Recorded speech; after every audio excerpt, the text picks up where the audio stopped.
Hello kids, welcome to Cuckoo Kids TV. कहते हैं कर्म कभी सवाल नहीं करता, वो सफाई नहीं मांगता, वो बस इंतजार करता है। समय के साथ वो रास्ता बदल लेता है, चेहरे बदल लेता है, पर मंजिल कभी नहीं बदलता। जो आग कभी किसी और के लिए जलाई जाती है, वही आग एक दिन अपना हक मांगने लौटती है। आज की ये रात भी वैसी ही है। मुख्य घाट से दूर एक सुनसान शमशान में राख की मोटी परत जमी है। अधजली लकड़ियों के बीच एक चिता आखिरी सांसें ले रही है। उसी बुझती आग के सामने एक अघोरी साधु बैठा है, आंखें बंद, बदन पर राख लिपटी हुई, जटाएं वक्त का बोझ उठाए हुए। उसके होठ लगातार मंत्र बुदबुदा रहे हैं। आवाज नहीं है पर जिद है, और हर मंत्र के साथ वो जमीन से राख उठाकर आग को सौंप देता है। आग अजीब ढंग से फड़फड़ाती है, उठना नहीं चाहती। साधु की श्वास भारी हो जाती है, भक्ति के हाथ ऊपर उठते हैं, जैसे खुद को पूरी तरह इस क्रिया में खो देना। तभी अचानक आग बुझ जाती है। चारों तरफ एक डरावनी खामोशी छा जाती है। साधु माथा जमीन से लगाता है, और जब दोबारा नजर उठाता है तो राख और लकड़ियों के बीच से एक आकृति उभरने लगती है, धीरे, अधूरी, शांत। एक स्त्री की आत्मा, ना चीख ना छटपटाहट, बस ऐसी निगाहें जिनमें असहनीय अधिकार है। वो सीधे साधु को देखती है। पहले साधु के चेहरे पर हल्की मुस्कान आती है। उसे लगता है क्रिया सफल हो गई, लेकिन पल भर में मुस्कान जम जाती है। उसकी रुद्राक्ष की एक माला चटक कर राख में गिरती है। सीने पर एक पतली सी रेखा उभर आती है, जैसे किसी ने बिना छुए आर पार कर दिया हो। हवा थम जाती है, नदी की आवाज गायब हो जाती है, और अगले ही पल साधु हांफते हुए जमीन पर ढेर हो जाता है। ठंडी जमीन पर अघोरी साधु निशब्द पड़ा है। उसके चारों ओर उसकी पूजा की चीजें बिखरी हुई हैं। राख अब भी उसके बदन से चिपकी है। धीरे धीरे उसकी आंखें खुलती हैं। वो हड़बड़ाकर उठ बैठता है। पीछे चिता पूरी तरह जल चुकी है, बस अंगारों की हल्की लालिमा बची है। वो उसे उलझन में घूरता है कि उसने उसे ऐसा तो नहीं छोड़ा था। उसके बाद वो चारों तरफ नजर दौड़ाता है, उस आत्मा को ढूंढता है, लेकिन वो कहीं नहीं है। वो फिर से मंत्र जपने की कोशिश करता है। होठ हिलते हैं, पर कोई आवाज नहीं आती। आग में कोई हलचल नहीं है। हवा भी जैसे बेपरवाह खड़ी है। पहली बार उसकी आंखों में डर उतर आता है। बिना एक शब्द बोले वो अपनी चीजें समेटता है और शमशान से बाहर निकल जाता है। उस अंधेरी पगडंडी पर अपने ख्यालों में खोए हुए जो जंगल की ओर जाती है, उसके पीछे राख की परत हल्के से सरकती है, मानो कोई अनदेखी चीज अब जाकर आजाद हुई हो। अघोरी साधु जब अपने आश्रम लौटता है तो वहां गांव वालों की भीड़ जमा मिलती है। वो सबको सख्ती से हटाता है और भीतर कदम रखते ही ठिठक जाता है। रात की आंधी ने उसके आश्रम को कचरे के ढेर में बदल दिया है। चारों तरफ गंदगी, टूटी लकड़ियां और बिखरा हुआ सामान पड़ा है। जिन चीजों को उसने सालों की साधना के बाद जुटाया था, वो सब मिट्टी में मिल चुकी हैं। शास्त्रों की पुस्तकें फटी पड़ी हैं, मूर्तियां खंडित पड़ी हैं, और उस जगह पर कहीं भी दया या पवित्रता का कोई निशान नहीं बचा है। ऐसा लगता है जैसे किसी ने जानबूझकर उसकी आस्था और तपस्या को कुचल दिया हो। महाराज जी, ये कैसे हो गया? कोई बात नहीं, साधु के लिए सब राख समान होती है। पर महाराज जी, गांव का एक भी घर तस से मस नहीं हुआ, पर आपका ही घर। भगवानों की मूर्ति को तो देखिए, क्या ये किसी खतरे की निशानी है? भगवान सबका भला करेंगे, आप निश्चिंत रहिए। आप सब अपने घर को जाइए, मैं इसे देख लूंगा। गांव वाले उसकी बात से सहमत होकर एक एक करके वहां से चले जाते हैं। कुछ ही देर में अघोरी साधु पूरी तरह अकेला रह जाता है। वो चारों ओर फैली तबाही को चुपचाप देखता है, टूटी हुई चीजों और राख में बदले अपने आश्रम को निहारता है। फिर वो वहीं खड़ा होकर मंत्र जपने लगता है और धीरे से अपनी आंखें बंद कर लेता है। उस सन्नाटे में बस उसकी सांसों और अधूरी प्रार्थना की मौजूदगी रह जाती है। अघोरी साधु हवन कुंड के पास बैठा मंत्र का उच्चारण कर रहा है। मंत्र पूरा होते ही वो आदतन राख की एक चुटकी अग्नि में डालता है, लेकिन उसी पल आग बुझ जाती है। वो झटके से अपनी आंखें खोलता है। सामने खटी इस अनहोनी को देखकर उसकी सांस थम सी जाती है। ये क्या? ऐसा तो कभी नहीं हुआ। नहीं, ये घोर अनर्थ है।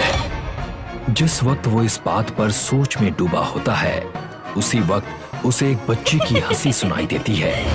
वो सिर घुमाकर जंगल की ओर देखता है और उसे दूर खड़ी एक बच्ची दिखाई देती है। कौन हो तुम? बच्ची खामोश रहती है। डरो मत, मैं तुम्हें कुछ नहीं करूंगा। कौन हो तुम? बच्ची अचानक मुड़कर जंगल की ओर दौड़ पड़ती है। साधु उठता है और उसका पीछा करता है, लेकिन देखते ही देखते वो पेड़ों के बीच गायब हो जाती है। वो चारों ओर ढूंढता है, पर कहीं उसका कोई निशान नहीं मिलता। जैसे ही वो अपने स्थान पर लौटने के लिए मुड़ता है, उसे एक फुसफुसाहट सुनाई देती है। अश्विनी। चौंक कर वो पीछे हटता है और जोर से चिल्ला देता है, कौन है तू? जंगल मानो उसके नाम से अनंत तक गूंजता रहा। हर दिशा से आवाज टकराकर लौटती रही। उस तीखी और बेचैन कर देने वाली आवाज को सहन न कर पाते हुए उसने अपने कान दबा लिए और डर से धड़कते हुए दिल के साथ जंगल से बाहर भागा।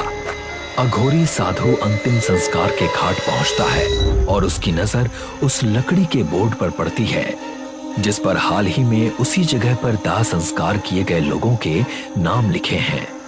उसी जगह पर जहां उसकी ध्यान साधना भंग हुई थी।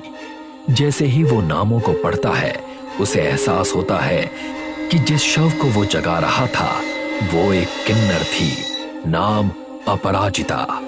एक लहर सी उलझन उसके मन में फैल जाती है। अगर ये महिला अपराजिता थी तो अश्विनी कौन थी? ये सवाल उसके मन को घेर लेता है। वो उलझन में वहां से पलटकर चल देता है और पीछे रह जाता है बस रहस्य से भरा वो लकड़ी का बोर्ड। अघोरी साधु अपने बिस्तर पर बैठा पवित्र मंत्र जपने की कोशिश करता है, लेकिन उसका मन अचानक खाली हो जाता है। वो सब कुछ भूल जाता है। शब्द, मंत्र, भक्ति, जैसे उसकी याददाश्त पर किसी ने पर्दा डाल दिया हो। ओम रीम श्रीम व ओम रीम ओम भूर्भुवः।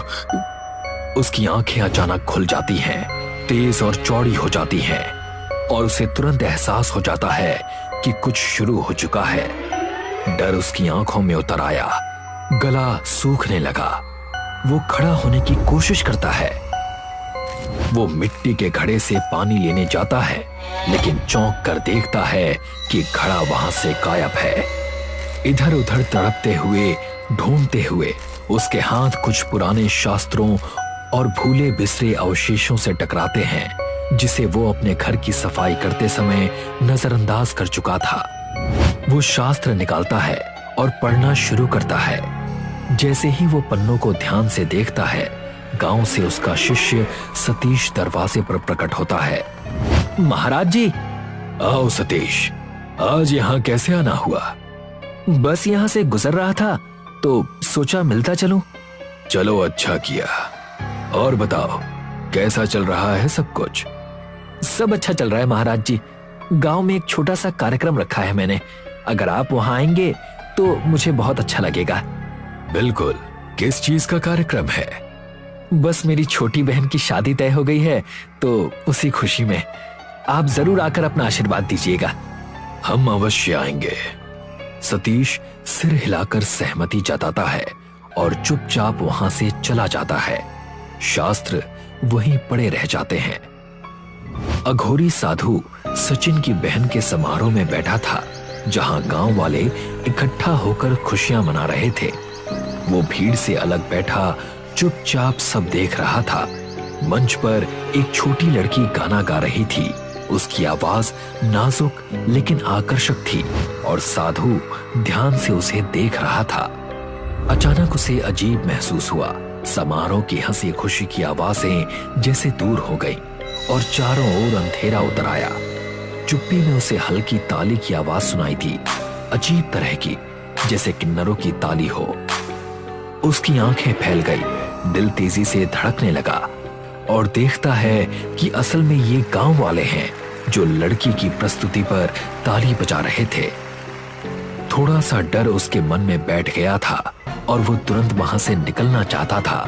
तभी वो देखता है कि उसके पास स्टील की काउंटर पर एक किन्नर की आत्मा खड़ी है और वो धीरे धीरे ताली बजा रही है। डर के मारे वो मुड़ा, लेकिन वहां कोई नहीं था।